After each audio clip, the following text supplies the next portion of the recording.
లలితా సహస్రనామాన్ని రాసింది హయగ్రీవుడు స్వయంగా. వాగ్దేవతలు, వాక్కుకు అధిపతులైన 8 మంది దేవతలు రచించారు. కాని ఈ సహస్రనామాలను లోకానికి అందించడంలో హయగ్రీవస్వామి, అగస్త్య మహర్షుల పాత్రే అత్యంత ముఖ్యమైనది. అగస్త్యునికి హయగ్రీవుడి బోధన. పూర్ణే రాక్షసుడిని సంహరించడానికి లోకమాత అయిన శ్రీలలితాదేవి ఆవిర్భవించింది. ఆమె ఆ రాక్షసుణ్ణిని వధించి లోకాలను రక్షించింది. ఆ తరువాత లలితాదేవి ఆజ్ఞమేరకు ఆమె రూపం, శక్తులు, లీలలను కీర్తిస్తూ వసిన్యాది వాగ్దేవతలు ఈ 1000 నామాలను, సహస్రనామం రచించి ఆమె సమక్షంలోనే స్వయంగా గానం చేశారు. ఆ సమయంలో అక్కడ ఉన్న హయగ్రీవస్వామి, మహావిష్ణువు, జ్ఞానస్వరూపం, గుర్రపు ముఖం కలిగిన అవతారం, ఈ పరమ పవిత్రమైన సహస్రనామాలను విన్నారు. అగస్త్య మహర్షి వ్యాకులత.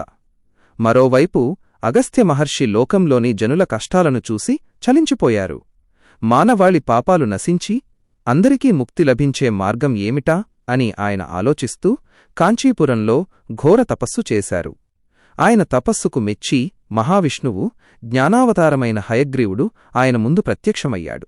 అగస్త్యుడు హయగ్రీవస్వామిని ఇలా వేడుకున్నాడు: స్వామీ, కలియుగంలో మానవులు అల్పాయుష్కులు, పాపకర్మల్లో మునిగి తేలుతుంటారు. వారిని రక్షించే సులువైన, అత్యంత శక్తివంతమైన మార్గాన్ని ఉపదేశించండి. రహస్యాన్ని వెల్లడించిన హయగ్రీవుడు. అప్పుడు హయగ్రీవస్వామి అగస్త్యునికి దేవీ నవరాత్రుల ప్రాముఖ్యత, శ్రీవిద్య రహస్యాలు, లలితాదేవి చరిత్ర అంతా చెప్పారు. కాని ఒక ముఖ్యమైన విషయాన్ని మాత్రం దాచారు. అగస్త్య మహర్షి భార్య అయిన లోపాముద్ర కూడా గొప్ప జ్ఞాని.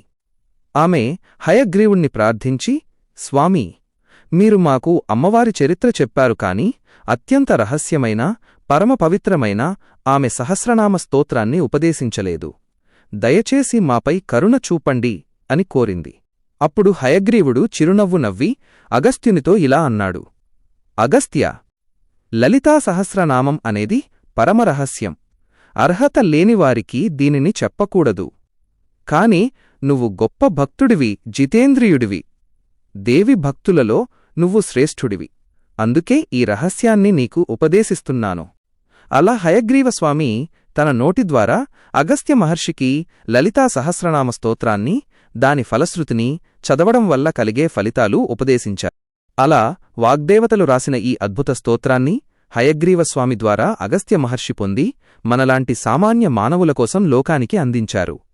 అందువల్లే లలితా సహస్రనామ పారాయణం చేసే ముందు మనం హయగ్రీవుడిని, అగస్త్య మహర్షిని తలుచుకుంటాం.